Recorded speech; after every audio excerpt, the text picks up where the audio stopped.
স্বাগত আরেকবার ডিবিসি নিউজের সাপ্তাহিক আলোচনা অনুষ্ঠান উপসংহারে। আমাদের সাথে আজকে যুক্ত হয়েছেন এখন অধ্যাপক আব্দুল মান্নান এবং আমাদের সঙ্গে যুক্ত হয়েছেন হাবিবুল আলম বীরপতি।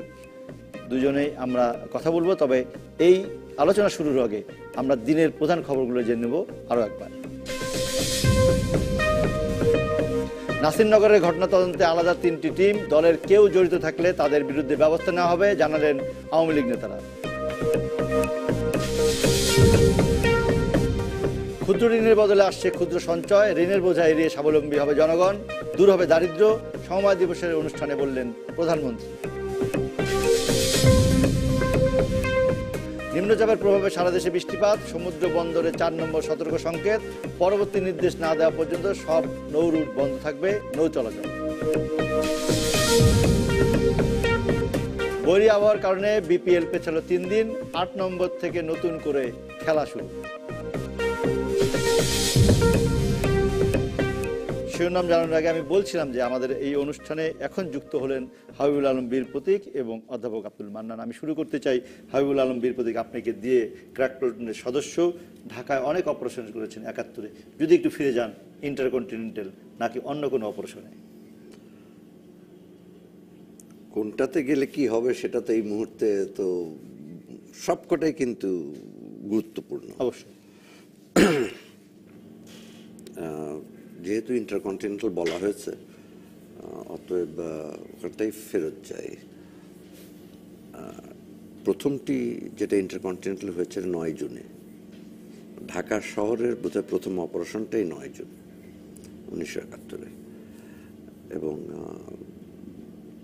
সেটি ছিল ওই ওয়ার্ল্ড ব্যাংক টিম যেহেতু ঢাকায় এসছে এবং তখনও বিশ্বব্যাংক সক্রিয় ছিল। হ্যাঁ, এখন নানা কথা বলি আমরা বিশ্বব্যাংক নিয়ে। তখনও এরা এই একই জিনিস করতো, এখনো করছে, এটা নতুন কিছু না বিশ্বব্যাংকের ব্যাপারে। আমাদের চামড়া হয়তো তাদের মতন সাদা না হতে পারে, বা তাদের ভেতরে আমাদের থেকে কালো। সো এটা নিয়ে বিতর্কে যেতে চাই না, দরকার নেই। আপনি যদি ইন্টারকন্টিনেন্টাল অপারেশন বলেন, আমি আবার ক্র্যাক প্লাটুনের অপারেশন, সেটি হচ্ছে যে খালেদ মোশাররফ সাহেব বললেন, মেজর খালেদ তখন বললেন যে আলম 17 জনকে নিয়ে যাও ঢাকায়, এবং কোনো সময় যাতে আর্মির কনফ্রন্ট্রেশনে না আসে। আচ্ছা, যেহেতু এটা প্রথম অপারেশন, ঢাকায় আমরা যাচ্ছি 17 জন দল, তাই এটা শুরু। অপারেশনটা খুব একটা বেশি সময় না, 2 থেকে 2.5 মিনিট, 3 মিনিটের মতন, 3 থেকে 3.5 মিনিট হবে। তবে এটা করতে অনেক সময় লেগেছে। যেরকম আমরা মে মাসের শেষে, জুন মাসের পর প্রথম দিকে এসেছি, মে মাসের শেষের দিকেই আছে মেট্রো ভিতরে ঢুকে গেছে, এবং দেখতে হয়েছে তাদেরকে যে কোথায় কি করা, যেটা করা বোঝা। যেহেতু প্রথম অপারেশনটা, এটাকে বুঝতে একটু সময় লেগেছে, এবং 17 জনের মধ্যে আমরা যে কজন এটার মধ্যে ছিলাম তারা হচ্ছে 5 জন। বাদল ভাই বলে নাম জানেন, উনি এফডিসির ক্যামেরাম্যান তখন ছিলেন। উনি প্রফেসর মুনির চৌধুরী শ্যালক, আর তারপরে স্বপন, মায়া, জিয়াউদ্দিন আহমেদ, আর আমি। তো মূলত এটা আমরা সংক্ষেপে বলি, অরিজিনালি 7 তারিখে করতে চেষ্টা করেছিলাম, 7 জুনে। সেটা অনেক কটা কারণে, সবচাইতে বড় কারণটি ছিল তখন সঙ্গে যাদেরকে অরিজিনালি টিমে ছিল ভাষণ, মুনির চৌধুরী সাহেবের বা প্রফেসর মুনির চৌধুরীর ছেলে। তো আমরা এখন, আপনি চিনবেন, এটি হচ্ছে ওই একটা রেস্টুরেন্ট আছে আপনার ওই গুলশানে, ওই ফায়ারিং শুটিং ক্লাবের পরে ওই সামনে গেলে পিৎজা হাট। আচ্ছা, পিৎজা হাটের উল্টো দিকে। তখন কিন্তু ঢাকা শহরের 2 তলার থেকে 2.5 তলা বিল্ডিং হলো হাতে গোনা না না, এটাই বিল্ডিং। বিল্ডিং, আচ্ছা। এখনকার এত বড় ইমারত না। যে মানে রাজুকের ডিআইটি তখন সবচাইতে টলেস্ট বিল্ডিং শহরে, ঢাকা শহরের মধ্যে। সো বোঝা যায় যে কি পরিস্থিতি। তখন ওদিকে বিল্ডিং হয়নি, জঙ্গল বেশ কিছু, দু একটা করে বিল্ডিং আছে। তো ওখানটা একটা উঁচা ঢিপি। তো ওখানটা 7 তারিখে যখন দাঁড়াই, মজার ঘটনাটা হচ্ছে যে ভাষণ হচ্ছিল সঙ্গে। তো এই গাড়ি হাইজ্যাক করতে হবে, এটাই বোধহয় প্রথম হাইজ্যাক ঢাকা শহরের। আচ্ছা, মুক্তিযোদ্ধাদের। তো যে গাড়িটি যাচ্ছে বলছে যে এই গাড়িটাকে আমি চিনি, এটা আমার বাবার বন্ধু গাড়ি, আর একটা এটা ভাই আমার বন্ধু রোমকে চালাচ্ছে, ওটা তোমাকে চালাচ্ছে। এই বলতে বলতে ঘন্টাখানেক, ঘন্টা দেড়েক। তো আমরা ওই সিনেমার শুটিংয়ের মতন আবার প্যাক আপ করলাম যে না, বাদ আজকে। আচ্ছা, বাদ। আমি, মায়া, স্বপনেরা বললাম যে না ঠিক আছে, জিয়া বললাম যে বন্ধ করো। বাদল ভাই ড্রাইভার, যিনি গাড়ি চালাচ্ছিলেন, উনি হচ্ছেন গিয়ে মামা, তার ওর মামা, ভাষণের মামা। তো ঠিকঠাক করে বললাম যে না, ভাষণকে ড্রপ করতে হবে এখান থেকে, তাছাড়া গাড়ি আর ধরা যাবে না। তো পরের দিন ভাষণকে বলা হলো, ভাষণে হাতির পুলে, এই হাতির পুলে দাঁড়াতে হবে, এবং এখানে পাওয়ার স্টেশন যেটা আছে, ডিস্ট্রিবিউশন পরিবাগের, ওটাতে চেক করে নিতে হবে, বিকজ এরপরে কোনো একদিন হয়তো আমাদেরকে অ্যাকশন করতে হতে পারে। এটা বলে ওকে সরানো হলো। আর বললাম না ওকে যে আমরা 9 তারিখে যাব। তো এই 9 তারিখে যাওয়া, 9 তারিখে গেলাম। আল্লাহ তাআলার মেহেরবানি দেখি একটা নতুন ব্লু ডাটসন 1000 গাড়ি আসছে। ইন্টারকন্টিনেন্টালের সামনে? না না, ইন্টারকন্টিনেন্টাল এই গুলশানে। আচ্ছা। তখন গুলশান কিন্তু এই যে এই মহাখালী রাস্তা দিয়ে ছাড়া, মহাখালী রাস্তা আপ টু কালভার্ট পর্যন্ত, কালভার্টের পরে কিন্তু কাঁচা। আর 2 নম্বর সার্কেলের এখন যেটা কামাল আতাতুর্ক, তখনও হয়নি। সো এই রাস্তাটা হচ্ছে আপনার আড়ংয়ের তেজগাঁর ভিতর দিয়ে ঢুকতে হয় গুলশানে, এবং আড়ংয়ের সামনে দিয়ে এসে এই শুটিং ক্লাবের সামনে দিয়ে সোজা, তখন ওই 1 নম্বরের গোল সার্কেল দেওয়া, 2 নম্বরের ওখানটা গোল সার্কেল একদম শেষ মাথা পর্যন্ত 71, যেখানটা এখন পাকিস্তান এমবাসি গিয়ে ঠেকে। তো আমাদের এই 3টা, 3:30টার দিকে ওখানটায় গেলাম। গিয়ে আমার বাবার গাড়ি যেটা আমি চালাচ্ছিলাম, এবং ড্রাইভার সঙ্গে ছিল, আর বাদল ভাইয়ের একটা সাদা গাড়ি, মাজদা। তো এই নীল গাড়ি দেখার পরে মনটা ভরে গেল যে ধরা যাবে, নতুন গাড়ি মনে হচ্ছে, চকচক চকচক, অনেক দূরের থেকে দেখা যায়। তো বাদল ভাইকে বললাম আপনি সামনে যান, আমরা থামাই দেখি। থামলো না, দেখি ও স্পিড আপ করলো, একটা ড্রাইভার একজন। তো বাদল ভাই সামনে চলে গেল ওর গাড়ি নিয়ে, আমার গাড়ি পিছে, যাতে সরে না যায়। তো এটাকে 2 নম্বর পার হয়ে ওই তখন রাশিয়ান যে কনসুলেট, রাশিয়ান এম্বাসি এখন যেটা ছিল, ওটা তখন কনসুলেট ছিল। আর আমেরিকান, এটাও এই যে বাদিকে যেটা পড়ে, সেটাও কিন্তু আমেরিকান ক্লাব। এই দুটোর মাঝখানে আমরা গাড়িটাকে ধরতে পারলাম। 96 বোধহয়, রোড 96 বোধহয়, মনে পড়ে না এরকম কিছু, গুলশানের। তো সামনে বাদল ভাইয়ের গাড়ি, ওই গাড়ির মাঝখানে, আমার গাড়ি পেছনে। তো এই ড্রাইভারকে ধরা হলো, আটকানো হলো, আবার গাড়ি ঘুরিয়ে বাদল ভাইয়ের গাড়ি আর নিয়ে গেল। বাদল ভাই নীল গাড়ি নিলেন, ড্রাইভারকে সঙ্গে, ওই ড্রাইভারকে সঙ্গে। গাড়ি ঘুরিয়ে আমার গাড়ি আমি নিজে চালিয়ে আসছি পিছন দিয়ে। তো আমি আবার 1 নম্বরে আসার পরে আমি ড্রাইভারের কাছে, ওই গাড়ির পিচ যাচ্ছি, আমরা যাবো সিদ্ধেশ্বরী বাদল ভাইয়ের বাসায়। তখন উনি সিদ্ধেশ্বরীতে থাকতেন। অ্যাকশনটা করবো 7টা সাড়ে 7টার দিকে, যাতে সেই সময়টা সন্ধ্যা হয়ে যায়, আর তখন মানুষজন বাড়ির দিকেই রওনা দেয়। তো এই সময়টা হচ্ছে বেশ মজার সময়। তার কারণটি, তখনই কিন্তু আর্মির মানুষজন রাত্রের খাবার খায়। আচ্ছা, সেই সময় আপনারা আক্রমণটা করতে চাইলেন? আমরা চিন্তা ভাবনা করলাম যে ওই সময় করতে পারলে সুবিধা হবে। তো কিন্তু আমরা যখন সিদ্ধেশ্বরীর থেকে আবার ওই নীল গাড়ি নিয়ে বেরিয়ে আসি, বাদল ভাই চালাচ্ছেন, সামনে স্বপন বসা কাভার ফায়ার দেওয়ার জন্য, আমি ডান দিকে, জিয়া মাঝখানে, বাঁ দিকে হচ্ছে মায়া। অপারেশন শুরুর দিকে যাচ্ছেন? হ্যাঁ।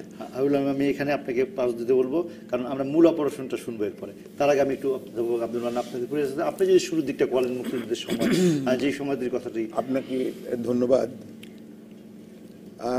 ডিবিসি শুভযাত্রায় আমি প্রথম আসতে পেরেছি, সেজন্য আপনাদেরকে অভিনন্দন এবং ধন্যবাদ জানাচ্ছি।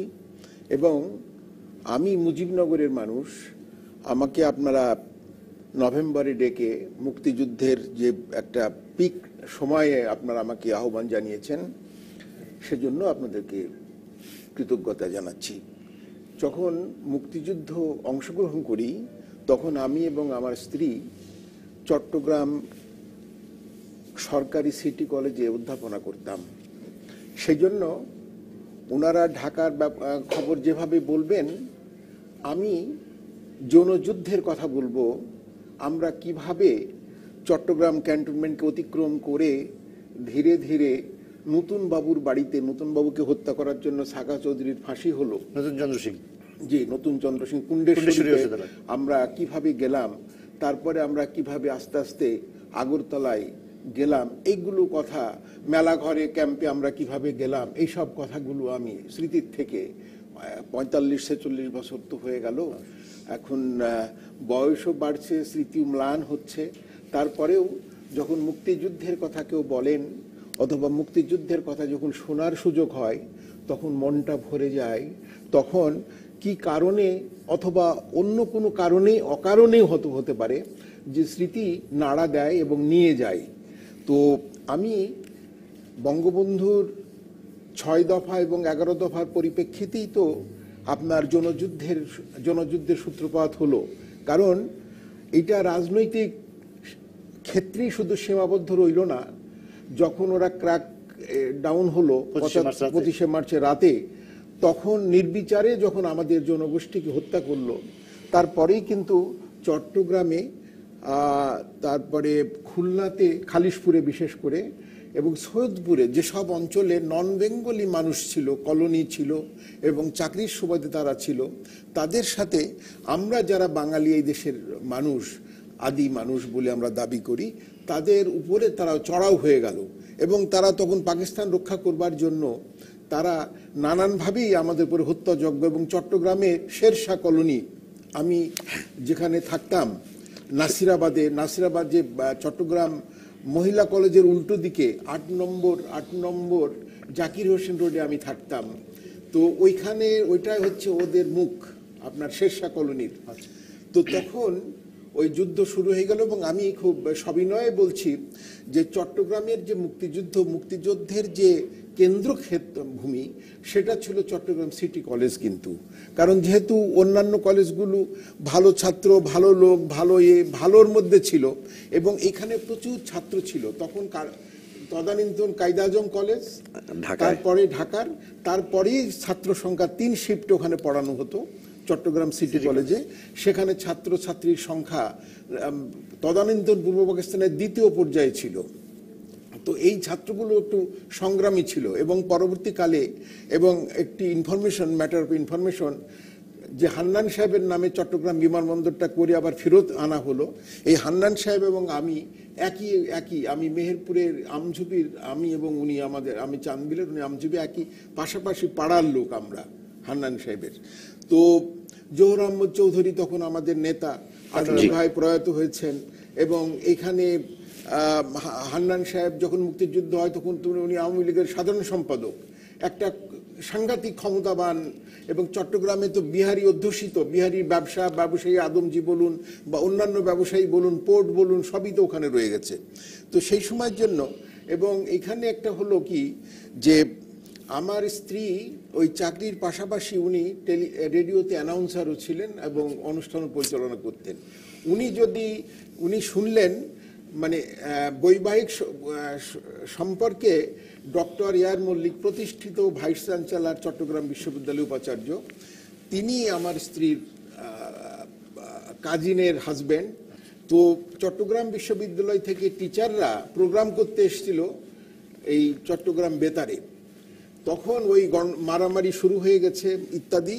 আমি কলেজে, তখন তো মোবাইল ফোনের ব্যাপার নাই, যোগাযোগের ব্যাপার নাই, আর আমাদের এত অবস্থা ছিল না যে ঘরে ফোন রাখবো, তখন এত ফোনের ব্যবস্থা ছিল না। যাই হোক, তখন আমরা সদ্য বিবাহিত জীবন যাপন করছি। তো তখন আমার স্ত্রী ওই ইউনিভার্সিটিতে চলে যান ওই টিচারদের সঙ্গে আমাকে রেখে, কারণ তিনিও ভীত হয়ে পড়লেন যে তার মান সম্মান থাকবে না।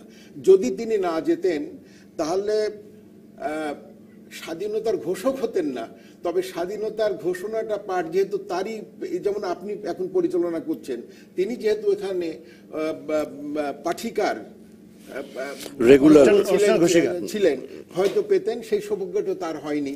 তিনি প্রয়াত হয়েছেন 2008 সালে, তার সৌভাগ্যটা হয়নি।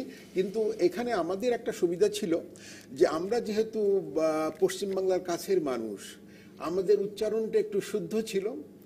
সেই কারণে চট্টগ্রামের যত অনুষ্ঠানাদি হতো, আওয়ামী লীগের অনুষ্ঠান, আমার ব্যাকগ্রাউন্ড আপনি জানেন যে ছাত্রলীগের ব্যাকগ্রাউন্ড ছিল আমার, সেই জন্য অনুষ্ঠানের পরিচালনা বা অ্যানাউন্সমেন্টের ভার আমাকে অথবা আমার স্ত্রী, আমরা দুজনে করতাম।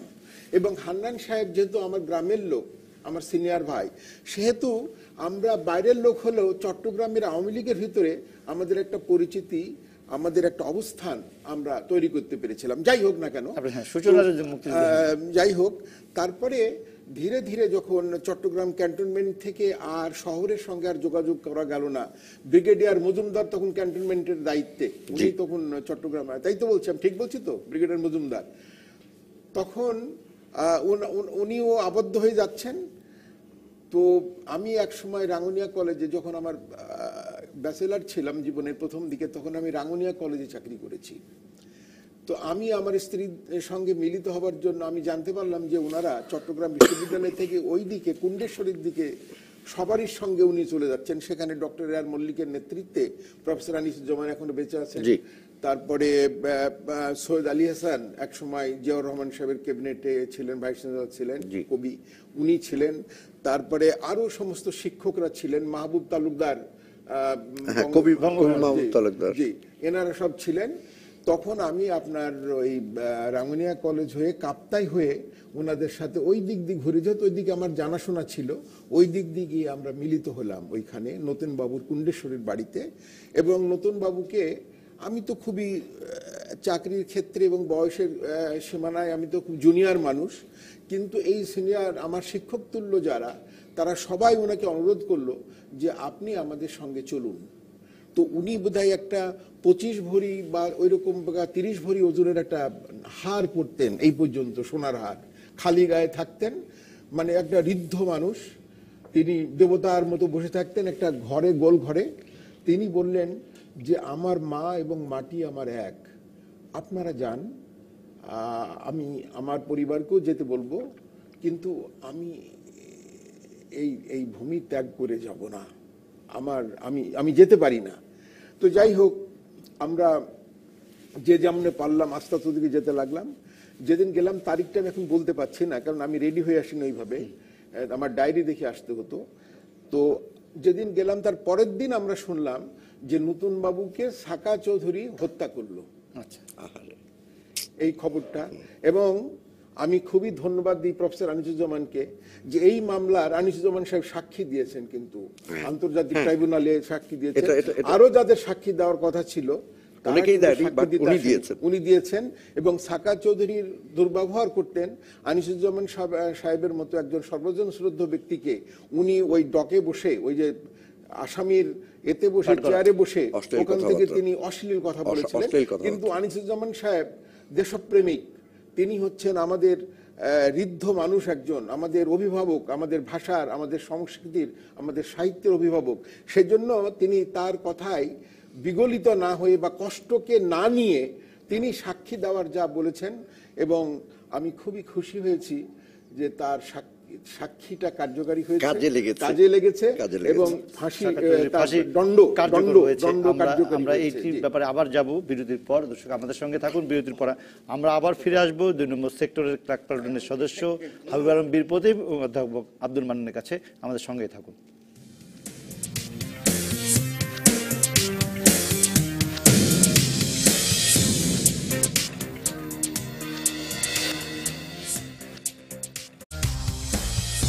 উপসংহার নিবেদিত জাজ।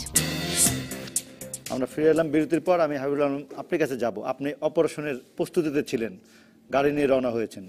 আমরা অ্যাকচুয়ালি সিদ্ধেশ্বরীর থেকে গাড়িটা নিয়ে বেরিয়েছি। এখন সিদ্ধেশ্বরীর থেকে রাস্তা দিয়ে বেরোলে আর ইন্টারকন্টিনেন্টালের দিকে আসতে গেলে ওই শেষ মাথায়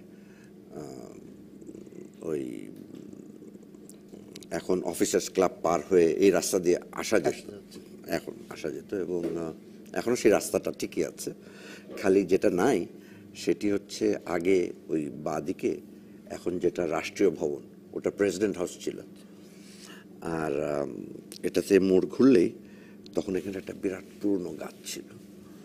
তো এই গাছের বরাবরই যদি তাকানো যায় পশ্চিম দিকে, তাহলে কিন্তু সাকুরা রেস্টুরেন্ট এখনো দেখা যায়। এই একটা বিল্ডিংয়ের এখন 45 বছরেও কোনো পরিবর্তন আসেনি, রং ছাড়া। ওই যে হাইটের বিল্ডিংটা 2 তলা, সে এখনো আছে। আশেপাশে সবকিছু বদলে গেছে, কিন্তু এটা বদলায়নি। তো ওখান থেকে সরাসরি দেখলে কিন্তু ওই সাকুরা দেখা যায়, এবং বড় করে সাকুরা রেস্টুরেন্ট লেখা আছে, এখনো আছে। তো আমরা তখন বেরিয়েছি সন্ধ্যার পরপরই। এটা বোধহয় কাকতালি যদি বলি, এটাও ঠিক। মানে বেরিয়েছি যে আমরা আশা করি নাই যে আমরা এইভাবে পাবো। আমরা যখন এই মোড়ে এখন যে ফোয়ারাটা আছে, এই ব্যাঙের ছাতার মতন ফোয়ারা যেটা, এখানটা কিন্তু গাছ, হ্যাঁ নাগালিং গাছ ছিল, এবং এটা এখানটায় দাঁড়িয়ে দেখছে উল্টো দিক থেকে একদম মেন রোড থেকে ওই গাড়ির বহর আসছে, পাকিস্তান আর্মির গাড়ি ঠিক না, আর্মির একটা প্রথমে একটা পুলিশের জিপ পুরনো, এরপরে একটা আর্মির জিপ, তারপরে তখনকার সরকারি গাড়ি কিন্তু সব শেভরলেট ছিল। এই টয়োটা মোয়োটা এগুলো কিছু ছিল, শেভরলেট নোভা কালো গাড়ি। এবং এর সঙ্গে যদি আরো একটু উঁচু দরের মানুষ হয় তখন শেভরলেট ইম্পালা, একটা বিরাট সাদা গাড়ি, উইং, এরকম একটা উইংয়ের মতন। তো আমরা দেখলাম যে পুলিশের গাড়ি হুইসেল বাজাতে বাজাতে আসছে। তো ভাবলাম যে আল্লাহ তাআলার প্রচুর মেহেরবানি যে আমরাও যাচ্ছি, ও আসছে। তো মজার ব্যাপারটি হচ্ছে যে তখনকার ইন্টারকন্টিনেন্টালের দেওয়ালটা কিন্তু 2.5 ফিট। আচ্ছা, এখন যেরকম 4.5 ফিট 5 ফিট উঁচু, তারপরে আবার তার কাটা দেওয়া, তখন এগুলো ছিল না, ওই 2.5 ফিট দেওয়াল। এবং এই দেওয়ালের উপরে প্রচুর পাবলিক বসা। আচ্ছা, ওই যুদ্ধের সময়, হ্যাঁ, পা ঝুলিয়ে বসে আছে, হাততালি দিচ্ছে। ভাবখানেই যে বিরাট একটা সাফল্য যে এই গাড়ির বহর আসছে। এবং আমরা তখন, এখন যে গেট দিয়ে বেরোয়, এই গেটটা কিন্তু অরিজিনালি ভেতরে যাওয়ার গেট, আর যেদিক দিয়ে বেরোবার কথা সেটি কিন্তু বন্ধ করে ফেলেছে। আর যে গেট দিয়ে এখন ঢোকে সেটা কিন্তু অরিজিনালি এটা দিয়ে বাজারের গাড়ি ঘোড়া যাওয়া আসার জন্য ওই গেটটা তৈরি করা ছিল, যেটা 3 নম্বর গেট, এবং নজরুল ইসলাম এভিনিউর উপরে যেটা।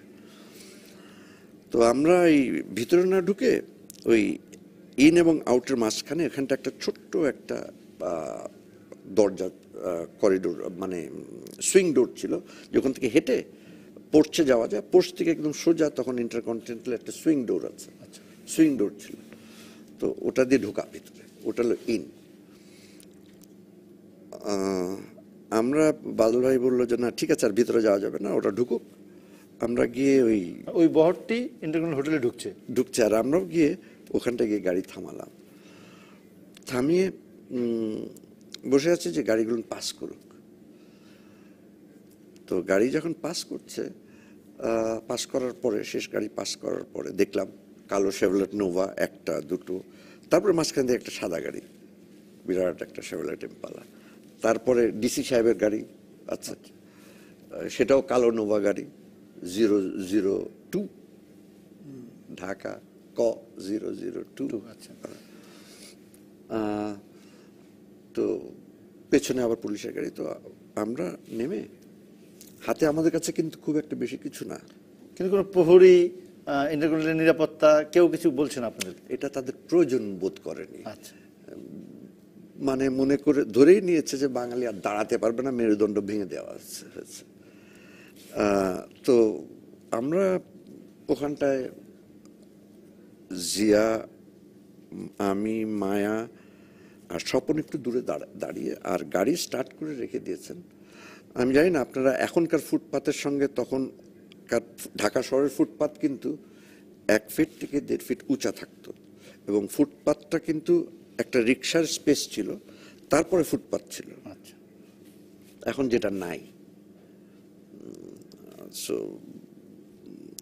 আমরা ওখানটা দাঁড়িয়ে দেখছি যে সমানে তালি দিচ্ছে, পাকিস্তান জিন্দাবাদ, পাকিস্তান জিন্দাবাদ, টুপি পরার মানে সব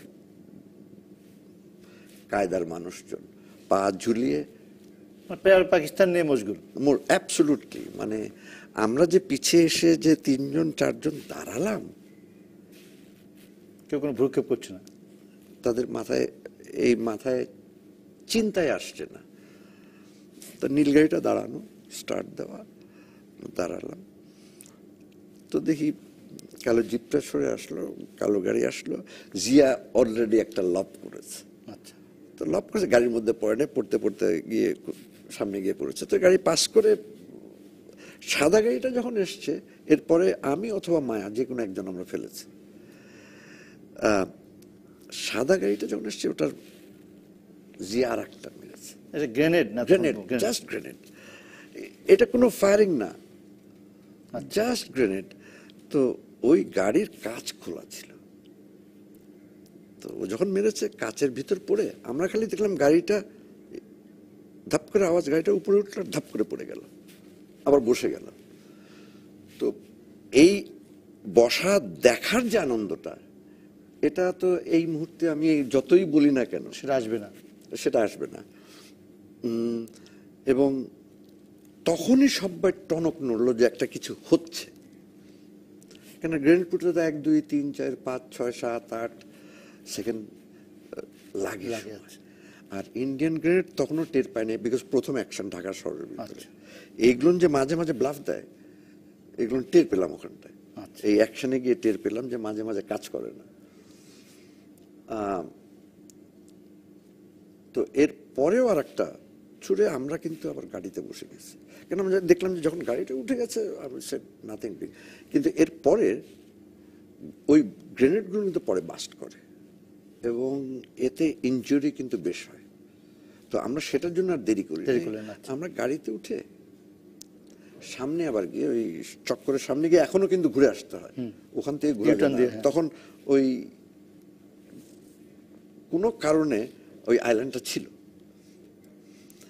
তো আমরা যখন ঘুরে আবার ফেরত এসছি ইন্টারকন্টিনেন্টালের সামনে, এই দেওয়ালের উপরে যারা বসেছিলেন সুনামধন্য ব্যক্তিরা, দেখি দেওয়াল পরিষ্কার, কেউ নাই। মানে এক মুহূর্তে কত হবে, 2 মিনিট, 1 থেকে 2 মিনিট হবে ঘুরে আসা।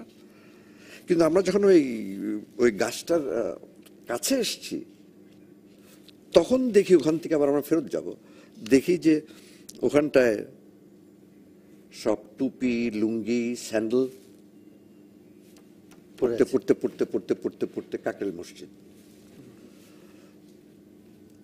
পরের ঘটনা তো আপনারা সবাই জানেন। এইটা হলো ঢাকা শহরে আমাদের গেরিলা বাহিনীর প্রথম আক্রমণ, প্রথম অপারেশন, এটা এবং সেটা সাকসেসফুল, সলিড।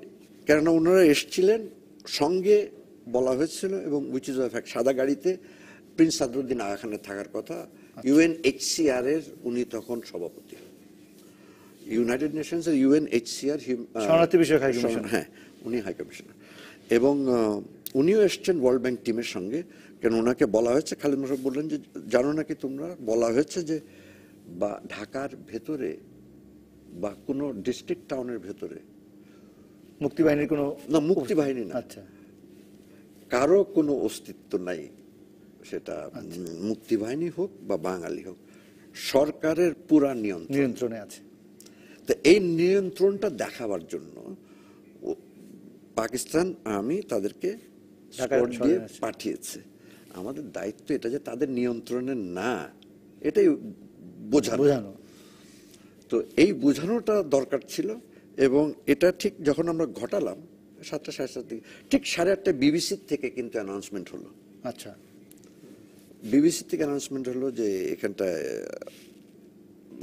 মুক্তি বাহিনীর একটা অ্যাকশন হয়েছে, যেটা পাকিস্তান আরো রিবাফ করলো যে ইন্ডিয়ান আর্মি এসে করে গেছে। এটা 1971 সালের জুন মাস, 9 জুন। মানে আপনারা যদি রাত্রের বা এর পরের দিনের পত্রিকাও দেখেন তাহলে দেখবেন যে দেয়ার ওয়াজ আ হেডলাইন। তো এই উপস্থিতি জানান দেওয়া হলো যে ঢাকা শহরেও মুক্তিবাহিনী আছে। এর পরের থেকে তো প্রতিদিন আমি নিশ্চয়ই সেই কথাগুলো শুনবো। অথবা আব্দুল্লাহ, আপনি বলছিলেন যে কুণ্ডেশ্বরী ঔষধালয়ের নতুন সিংহের কথা। ওটা তো ভারতে যাওয়ার কথা। এমনি যেটা আপনি ধরেছেন যে আমি প্রথমে একটু বলেছিলাম যে 6 দফা এবং 11 দফা মানুষ অত্যাচারিত হলো, মানুষ বুঝতে পারলো। কারণ আমরা যারা আওয়ামী লীগের পতাকা তলে আমরা যারা ছিলাম, এটা আমরা তো উচ্চ স্তরের কোনো লোক না, আমরা সাধারণ পরিবার, নিম্ন মধ্যবিত্ত পরিবারের লোকজন আমরা এখানে ছিলাম। এবং ওরা যখন বঙ্গবন্ধুকে এত নিরঙ্কুশ, মানে 167টা বা 169টা সিট পাওয়ার পরেও যখন সরকার গঠন করতে দেওয়া হলো না এবং ঢাকা শহর যখন রক্তে রঞ্জিত হয়ে গেল, তখন গুটি কয়েক লোক, যারা আজকে আমরা রাজাকার, আলবদল আল শামস বলছি, গুটি কয়েক লোক ছাড়া, মুসলিম লীগের তখন মোনায়েম খাঁ ইত্যাদির লোক ছাড়া আর সমস্ত লোকই বুঝতে পারলো যে আওয়ামী লীগ যে 6 দফা এবং 11 দফার কথা বলছে, এটা ছাড়া আর আমাদের কোনো পথ নেই। সাধারণ মানুষের ভিতরে কিন্তু চৈতন্য কিন্তু তাদের মধ্যে এলো এবং তারা ওই নিজেরাই কিন্তু মুক্তিযুদ্ধের একটা প্রস্তুতি গ্রহণ করলো। এবং এই 7ই মার্চের ভাষণের কথা যেটা আমরা বলি, তখন থেকে একটা মেসেজ চলে গেল সমস্ত লোকের কাছে। এবং এই মেসেজটা এমনই মেসেজ যে এজন্য আপনার রিসার্চ করে এটাকে বের করবার কোনো দরকার ছিল না, পিএইচডির প্রয়োজন নাই। উনি খোলামেলা বলে দিলেন এবং তারপরে মানুষের প্রস্তুতি হলো। এবং আমার ভাই নিশ্চয়ই স্বীকার করবেন যে আমরা ক্যাম্পে থেকে যখন দুপুরের খাবার খাওয়ার পরে যখন মুক্তিযোদ্ধারা গেরিলা অপারেশনের জন্য আসতো, গামছা মাজায় বেঁধে, গেঞ্জি, বন্দুক নিয়ে, তখন দেখা যেত যে তারা কিন্তু অতি সাধারণ ঘরের মানুষ, কৃষকের সন্তান বা অসহায় মানুষ যাদেরকে আমরা বলি, তাদের লোকরাই কিন্তু এখানে, তারাই সেই যুবকরাই কিন্তু, আমরা একটু খবরদারি করতাম, আমাদের বিদ্যা বুদ্ধি ছিল তখন। ওই যে PEN মানে ওই যে আমেরিকার যে পোয়েটস এসেসিস্ট যে একটা সংগঠনের টাকা আসতো, আমাদের কিছু লোক আর্কাইভে চাকরি নিয়ে নিল। কিন্তু এই যে যারা প্রতিনিয়ত যাচ্ছে, রিক্রুট হচ্ছে এবং মুক্তিযোদ্ধা হিসাবে, এবং সেখানে আপনার মুজিব বাহিনী হয়ে গেল। এটা উনি কিভাবে আপনি জেনেছেন জানি না। মুজিব বাহিনী হলো, মুজিব বাহিনীতে মনি ভাই, সিরাজুল আলম খান, রাজ্জাক ভাই, তোমার এই 4 জনের উপরে দায়িত্ব দেওয়া হলো। এবং টান্ডুয়াতে জেনারেল ওবান, তিনি ওই ট্রেনিং, তার নেতৃত্বে ট্রেনিং শুরু হলো। আমরা সেখানে ট্রেনিংও নিয়েছিলাম, যদি পুরোটা করি নাই। তো যাই হোক, এই যে আমাদের সমগ্র জাতি একটি, বঙ্গবন্ধু অন্তরীণ হয়ে গেলেন, বঙ্গবন্ধুকে পাকিস্তানের কারাগারে নিয়ে যাওয়া হলো, তাজউদ্দিন সাহেবের নেতৃত্বে আরো নেতাদের সঙ্গে নিয়ে যুদ্ধ হচ্ছে, কিন্তু মানুষ ওই নেতৃত্বকে এমনভাবে গ্রহণ করে নিল যে তারা ভাবলো যে আমরা বরং আমরা বরং শেষের দিকে ভাবতে চেষ্টা করেছিলাম যে আমরা কি দেশে যেতে পারবো তো, কারণ 9 মাসে যুদ্ধ শেষ হবে এটা আমি কিন্তু ভাবিনি, স্বীকার করতে দ্বিধা নেই আমার মধ্যে। এই না, এটা কিন্তু আপনি না, খালি সবাই। যাই হোক, কিন্তু সাধারণ লোক যারা যুদ্ধ করেছে, আপনি বোধহয় আমার সঙ্গে একমত হবেন, তারা কিন্তু আমাদের চেয়ে তাদের বলিষ্ঠতা, তাদের সাহস ছিল যে আমরা যখন নেমে গেছি গেরিলা যুদ্ধ করছি, এবং আমরা এবং চাইনিজ রাইফেল, অনেক সময় হতো কি বন্দুক দিয়ে গুলি করতে করতে বন্দুকের নল লাল হয়ে যেত, পাকিস্তান টার্গেট করতে পারত। এইরকম মানে দুর্বল অস্ত্র নিয়েও কিন্তু আমাদের ছেলেরা, আমাদের যুবকরা যুদ্ধক্ষেত্রে নেমে গেল। এবং আমরা অবশ্যই স্মরণ করব মিসেস ইন্দিরা গান্ধীকে, মিসেস ইন্দিরা গান্ধী এবং ভারতীয় যে জনগণ, বিশেষ করে হিন্দুদের ভিতরে তো জাত পাতের একটা মানে আছে যে সংস্কার আছে যে শূদ্র বৈশ্যকে বা ব্রাহ্মণ তাকে জায়গা দেয় না, কিন্তু আমাদেরকে কিন্তু পূজার ঘরেও মুসলমানের প্রবেশ করা হয়েছে, কারণ থাকতে তখন কলকাতা বা কলকাতার আশেপাশে আমরা ছিলাম। মান্নান ভাই, আমার মনে হয় আমি আপনাকে আরেকটু সাহায্য করি, বিকজ আপনি খুব ভালো বলছেন। আমরা দুজনের কথাই বলবো, তবে বিরতিতে যেতে হবে। আমি জানি যে হাবিবুল আলম এমন কথা বলবেন যেটার জন্য আমাদের দর্শকরা অপেক্ষায় থাকবে। থাকুন আমাদের সঙ্গে, ফিরে আসবো বিরতির পর। শুরু করবেন।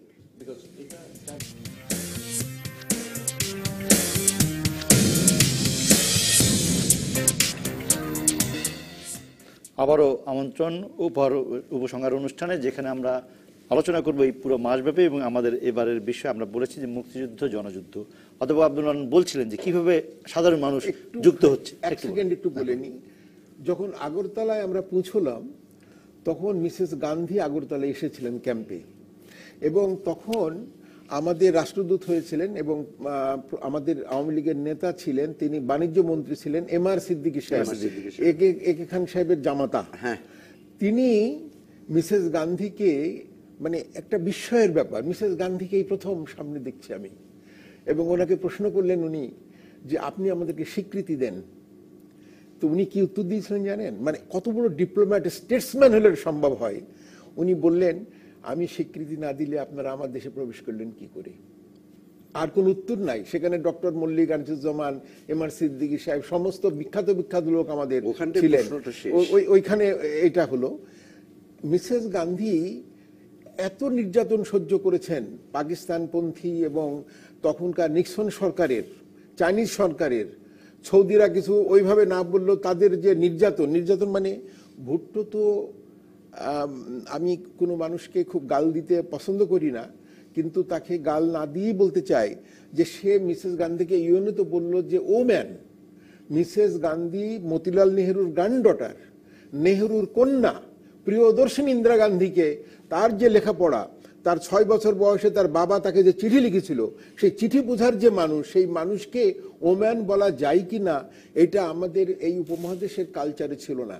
কিন্তু ভুট্টোর মতো, মানে আমি বলবো যে অতিশয় রুচিহীন মানুষ, আমি খারাপ শব্দটা প্রয়োগ করলাম না, রুচিহীন মানুষ, শাহনাজ ভুট্টোর ছেলে হলেও তার বাবা হায়দ্রাবাদের নিজামের প্রধানমন্ত্রী থাকলেও তার মধ্যে ওই বিনয়ের কালচারটা, সম্ভ্রমের কালচারটা গ্রো করেনি, যেটা নেহরু পরিবারের ছিল। যাই হোক, তিনি দাঁড়ে দাঁড়ে বঙ্গবন্ধুর মুক্তি এবং আমাদের স্বাধীনতা, আমাদের স্বীকৃতির জন্য, এবং ভুটান এবং ইন্ডিয়াকে আমি সম্মান জানাই, শ্রদ্ধা নিবেদন করি, তারা প্রথম আমাদেরকে স্বীকৃতি দিল। তখন আমরা যুদ্ধ কিন্তু হয়নি, 4 তারিখে জানুয়ারির 4 তারিখে আমরা স্বীকৃতি পেয়ে গেলাম। তারপরে তো 6 তারিখে তারা তো পাঠানকোট এখানে সেখানে বোম করলো। তখন মিসেস গান্ধী কিন্তু দিল্লি রাজভবনে, সিদ্ধার্থ শঙ্কর রায় একটা, আমরা তখন দেখলাম যে একটা কাগজ মিসেস গান্ধীকে তখন ওই আপনার কম্পিউটার না, টাইপরাইটার নয় যে টেলেক্সের একটা কাগজ আসলো, সিদ্ধার্থ শঙ্কর রায়কে একজন গভর্নমেন্ট অফিসার দিল, মিসেস গান্ধীকে ওই কাগজটা দিল। উনি দেখলেন, উনি গম্ভীর হয়ে গেলেন। উনি তখন ইংরেজিতে বললেন যে আমার পক্ষে মিস্টার রায় কথা বলবেন, উইল স্পিক। উনি খোলা জিপে করে উনি চলে গেলেন, দিল্লি ফিরে যাচ্ছেন, কারণ তখন ওই সমস্ত জায়গা অ্যাটাক করে ফেলেছে পাকিস্তান। এই যে যুদ্ধ, অঘোষিত যুদ্ধ, এই যে শুরু হয়ে গেল 4 তারিখ ডিসেম্বরের 4 তারিখে, মানে আপনি যখন বলছেন না এখন তো কথাগুলো ধীরে ধীরে এসে যাচ্ছে, ঠিক এইভাবে তো আর আমরা এখন বলি না, ভুলে গেছি কিছু না। এইটা শোনানোর জন্য এবং এটা বলার জন্য আমাদের এই আয়োজন চলবে পুরো মাস, প্রতি শুক্রবার এবং প্রতি শনিবার এই উপসংহার অনুষ্ঠানে। আমি হাবিবুল আলম আপনার কাছে ফিরবো। এই যে গেরিলাদের যে অভিযানের কথা আমরা প্রথম শুনলাম, এইটার সূত্রপাত হয়েছিল কি চিন্তা থেকে? আপনি যদি বলছিলেন খালেদ মোশাররফ উদ্যোগ নিয়েছিলেন। হ্যাঁ, খালেদ মোশাররফ ডেফিনেটলি উদ্যোগ নিয়ে, কিন্তু আমি মান্নান ভাইয়ের সূত্র ধরে বলুন। হ্যাঁ, একটু বলে নিই, কেননা এই খেইটা তাছাড়া ভেঙে যাবে। বাংলাদেশের মানুষ যারা এখনো বেঁচে আছে, যারা 50 বা 60-এর কোঠায়, যারা যুদ্ধটা দেখেছে, উপলব্ধি করেছে, তারা কিন্তু এখনো কৃতজ্ঞ ভারতবর্ষের কাছে, মিসেস ইন্দিরা গান্ধীর কাছে। এটা কিন্তু বুঝে নিতে হবে। তার কারণটি কিন্তু খুব সিম্পল, সেটি হচ্ছে যে তারা কি আমাদেরকে আশ্রয় দেয়নি। এত শরণার্থী গেছে, আগরতলার না, আগরতলার পপুলেশনের ডাবল আমরা গেছি। শুধু আগরতলার লোক, ঠিক বলেছেন, আগরতলা আমাদের অধীনে চলে আসলো। তো খালি তাই নয়, আমি খালি বলি, যখন পাকিস্তান এই এই এই কুমিল্লা ক্যান্টনমেন্ট থেকে যখন শেলিং করা শুরু করলো, আর যখন এই শেলগুলো আগরতলাতে পড়া শুরু করলো, কিছু কিছু বাড়ির মধ্যে সরাসরি পড়েছে, মানুষ মারাও গেছে। এই আগরতলার একটা মানুষও টু শব্দ করেনি। সেইটা যদি আপনারা খেয়াল করেন, এবং 16 তারিখের পরে, 16ই ডিসেম্বরের পরে যখন আমরা জয়ী হয়ে আবার ভিতরে চলে আসলাম সবাই, এখন যদি মনে করেন আমরা ভুলে গেছি, না, আমরা বাঙালিরা কেউ ভুলি নাই। ভুলবার কথাও নয়, না, এটা তো ভুলবার বিষয়ও না। 16 তারিখে একটু সাপ্লিমেন্ট করি, 16 তারিখে বিজয় আমরা পেলাম, বিজয় লাভ করলাম। 18 তারিখে তোফাইল সাহেবরা কয়েকজন একটা জাহাজ নিয়ে আসলেন, আর আমাদের মন্ত্রিসভা আসলেন 22 তারিখে। এইটুকু আমি মানে লোকের জানার জন্য আমি বলি, 48 ঘন্টা ছিল না কেউ। আমি একটু জানতে চাচ্ছিলাম যে গেরিলা বাহিনী গড়ার, না, গেরিলা বাহিনীটি এরকম, সেটি হচ্ছে গিয়ে খালেদ মোশাররফ কিন্তু পাকিস্তান আর্মিতে এর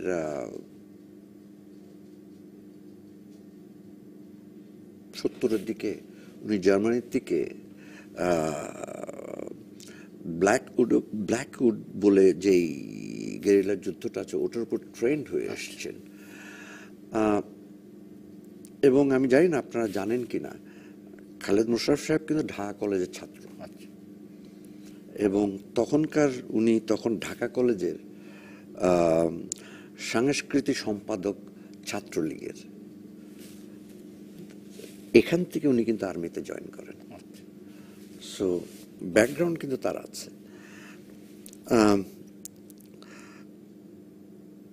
উনি, আমি জানি না আপনারা, আমি কিভাবে বুঝাবো খালেদ মোশাররফকে, একজন চক্ষুষ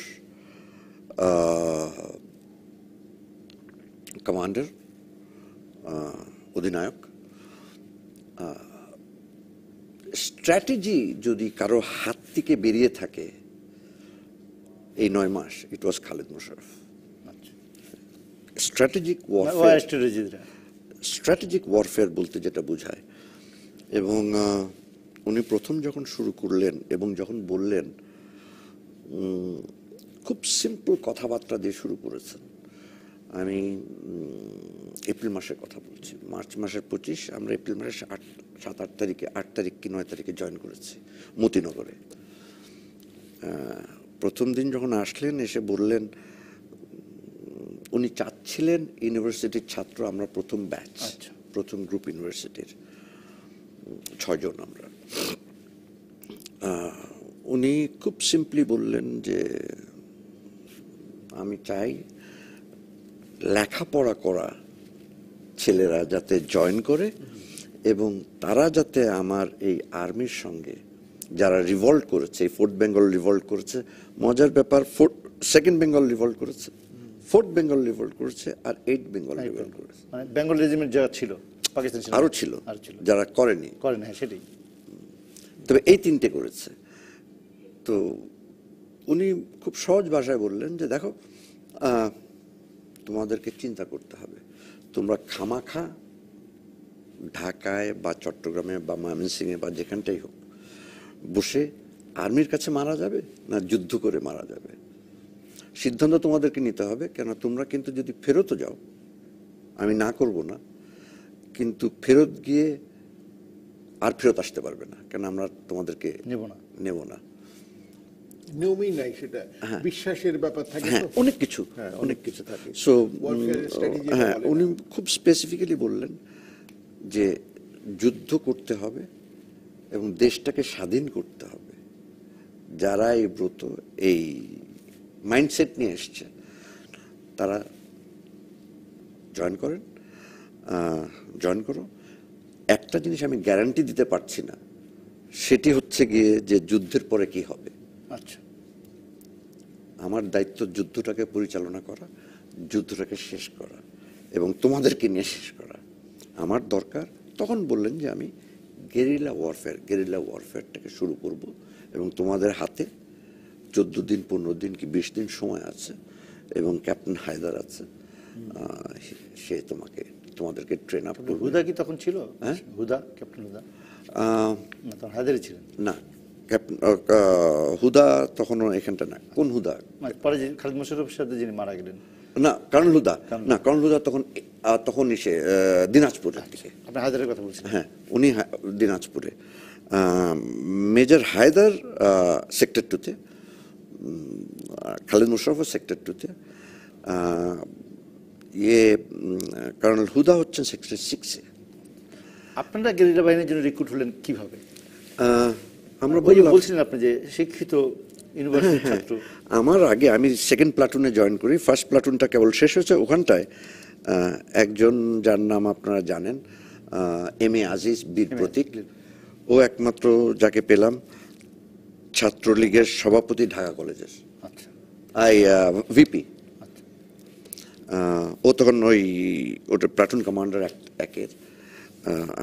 আমি 2 নম্বরে আসলাম। আমরা 2 নম্বর থেকে শুরু করলাম। আজিজ তখন বেরিয়ে গেছে ঢাকার বাইরে, মুন্সিগঞ্জ এই এলাকায় ওই পাইলন ভাঙছে, যে ইলেকট্রিক ওয়্যারগুলো যাতে ভাঙে, এই কাজে ওকে নিয়োগ করা হয়েছে এবং ও টিম নিয়ে চলে গেছে আমার আগে। সেই ট্রেনিংগুলো হলো এক্সপ্লোসিভ কিভাবে করতে হয়, বন্দুক কিভাবে চালাতে হয়, এলএমজি দেখা। টের পেলাম যে ঢাকার শহরে যখন পাকিস্তান আর্মি যে দুই পালা বন্দুক, এটাকে এলএমজি বলে। তারপরে এই এলএমজির মধ্যে বিভিন্ন ধরনের বন্দুক আছে, চাইনিজ এলএমজি আছে, ব্রিটিশ 303 এলএমজি আছে, ভাইকার্স প্রথম মহাযুদ্ধের এলএমজি আছে, তখন ব্যবহৃত হচ্ছে। তারপরে জার্মান এলএমজি আছে। তো ম্যাক্সিমাম এখানটায় ফোর্থ বেঙ্গলের সুবিধা ছিল, এরা পুরো গ্রুপটা বেরিয়ে এসছে এবং এদের হাতে it was a complete Chinese armament. And Chinese armament দেখা গেছে ইন্ডিয়ান আর্মামেন্ট যেটা ব্যবহার করা হতো তখন, এসএলআর যখন ব্যবহার করতো ইন্ডিয়ান আর্মি, এসএলআর থেকে অনেক অনেক উন্নত মানের চাইনিজটা। এবং এদের এসএমজিগুলো র্যাপিড ফায়ার, যেটা ওই 28 থেকে 30 রাউন্ড একটা ম্যাগাজিনে ভরা যায়, মারাত্মক একটা ওয়েপন যেটা কাজে আসে। এই অস্ত্র মানে গেরিলা বাহিনীর পয়েন্টটা যদি বলে শেষ করেন আজকে, এই অপারেশনগুলো করার সিদ্ধান্ত ওই সিদ্ধান্ত বলেছিলেন যে স্থিতিশীল অবস্থাটা ভাঙার জন্য। হ্যাঁ, না, দুটো জিনিস। একটা হচ্ছে গিয়ে এরা বর্ডার এরিয়াতে যুদ্ধ করছে এবং আমরা জানি আমাদের আর্মি সেইভাবে ইকুইপড না এবং সেইভাবে পাওয়ারফুলও না পাকিস্তান আর্মির সঙ্গে একবারে যুদ্ধ করে বের করে নেওয়া। যদি গেরিলা যুদ্ধটা হয় আর যদি ভিতর থেকে পেছন থেকেও যদি একটা গন্ডগোল বাঁধে, একটা আঘাত হয়, তাহলে কিন্তু আপনি যেখানটায় বসে আছেন পেছনে দেখবেন না সামনে দেখবেন। তো এটা একটা মারাত্মক স্ট্র্যাটেজি। এবং খালি তাই নয়, ঢাকা বলেন, কুমিল্লা বলেন, চট্টগ্রাম বলেন বা কুষ্টিয়া বলেন, মেহেরপুর বলেন, এখানটা কিন্তু এই ছোট ছোট গ্রুপ কিন্তু ক্লাস্টার গ্রুপ তৈরি হয়ে গেল ওই সেক্টর থেকে। আচ্ছা, ঢাকারটা আমি বলতে পারি, বিকজ ঢাকায় আমি এসছি, নিজে ঢাকায় operation আমি করেছেন। অপারেশন করেছি, সো আমি বলতে পারি। ঢাকার এরকম হলো, আমরা যদি একটা দিন অপারেশন না, একটা দিন যদি আওয়াজ না হলো, ঢাকার মানুষ অস্থির হয়ে যাচ্ছে, রাস্তায় টের পাওয়া যায় অস্থিরতা, যে কি হচ্ছে, আমাদের মুক্তিবাহিনীর গেরিলারা হ্যাঁ, কোথায়? কি হচ্ছে। সো এই অপারেশনটা কিন্তু গ্র্যাজুয়ালি ইন্টারেস্টিং হচ্ছে এরকম যে এটাকে জাগিয়ে রাখা এবং মানুষের মনোবলটাকে আরো বাড়িয়ে দেওয়া। সেটা ঢাকার মতন জায়গায় আমাদের মুক্তিযুদ্ধকে ভাইব্রেন্ট করে রাখা। আমি জানি না, একটা মজার ব্যাপার হচ্ছে, এটা বোধহয় আমার বলে শেষ করতে দেওয়াটা হবে, হ্যাঁ। শ্রেয়, খুব সংক্ষেপে বলি। খালেদ মোশাররফ যখন বললেন যে ঢাকা উড়িয়ে দিই, তো এই যে বিচিত্রা এডিটর সাদাত চৌধুরী মারা গেছেন, এখন ওই 2000-এর এডিটর ছিলেন, ও প্রথম কিন্তু কনফ্রন্ট করলো যে আপনি কাকে গুড়াতে চাচ্ছেন। আচ্ছা, আপনি কি আপনার মাকে, আচ্ছা, আপনার বোনকে, হ্যাঁ, না আপনার শ্বশুরবাড়ির মানুষজনকে, কাদেরকে গুড়াবেন? আপনি কি চান আমি আমার মাকে মেরে আসবো, ধ্বংস করে দিব? আচ্ছা। হবে না। এই যে হবে না, না বলা, এবং তারপর চিন্তা করে উনি বললেন যে না, তাহলে গ্রুপ গ্রুপ গ্রুপ গ্রুপ আসে। এবং তখনই এরকম স্ট্র্যাটেজি, গরিলা স্ট্র্যাটেজি, এই স্ট্র্যাটেজিটা শুরু। আমরা আজকে শেষ করবো। হ্যাঁ, উনি যেটা বলেছেন যথার্থই। এখানে শুধু একটু কথা, শেষ করে যে আমাদের সময়। এই মাটি এবং মানুষ আমাদের পক্ষে ছিল।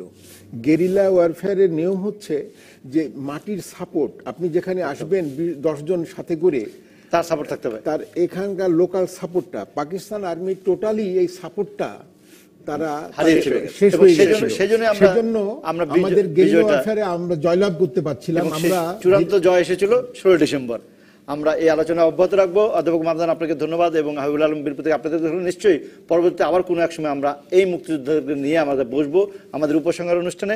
থাকুন 24 ঘন্টা ডিবিসি নিউজের সঙ্গেই।